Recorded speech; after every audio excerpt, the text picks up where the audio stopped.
Good morning guys. તો આપણે અત્યારે મોટર ચાલુ કરી દીધી છે અને આ ડ્રીપનો વાલ છે એ બંધ કરી દીધો, એટલે પાણી ડાયરેક્ટ અહીંથી બહાર જાય છે. હું તમને બતાવું તો જો દોસ્તો, ડ્રીપનો વાલ બંધ કરી દીધો છે. પાણી અહીંથી આપણે ધોરિયા થઈ વहाँ જાય છે, એટલે પાણી ચાલુ થઈ ગયું છે. ચાલો હું તમને બતાવું. અત્યારે જેવા મગ થઈ ગયા છે આપણા આવડા.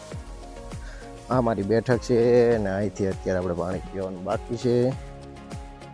આ ક્યારો કોરો રહી ગયો કે હા, આ ક્યારો કોરો રહી ગયો છે, બરાબર. હું ગઈ છું મને લીંબુ કેમ હું બને પૌવાનો ચેવડો. ખાલી પૌવા ને પૌવામાં લીંબુ નાખવાના હે ને. હા, પૌવા જો આ નાખ્યા પૌવા.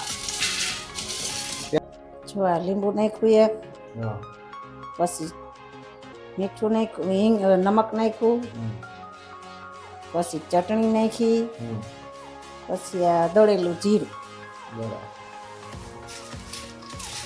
ને આમ ચોરી નાખવાનું. અને કેવા પૌવા કહેવાય? લીંબુ વાળા અને મકાઈના પૌવા લીંબુવાળા. છે. ચટણી ઓછી નથી ખાતી? ઓછી છે, નાખવી તો નાખી દો થોડી. બહુ તીખું ન હાલ. આ તો પણ એટલી જ નાખીને પણ બસ હવે લઈ કોથમી નાખ દો. કોથમીર ડબ્બો છે ફ્રીજમાં. ચાલો ફ્રીજમાં જા લીલો ડબ્બો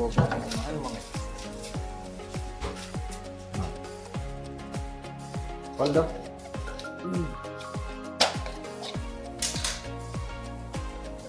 કોથમીર નો નાખ તો હાલો.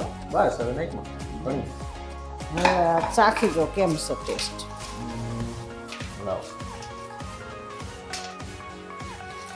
પ્રમાણે નાખી લે. બહુ મસ્ત બેન. થઈ ગયું કમ્પ્લીટ. હા, આ છે આપણી તૈયાર પૌવાની ડીશ. મમ્મીએ બનાવી છે. કેટલા વર્ષોથી આ બનાવે કા? ને? હા, નાનો તો તે આવી બનાવી દે. જય નાનો તો બહુ બનાવતી. હિરાલે બનાવી, ખુશાઈ બનાવી દેતી. હાલે હાલો હું ખાઈ લઉં.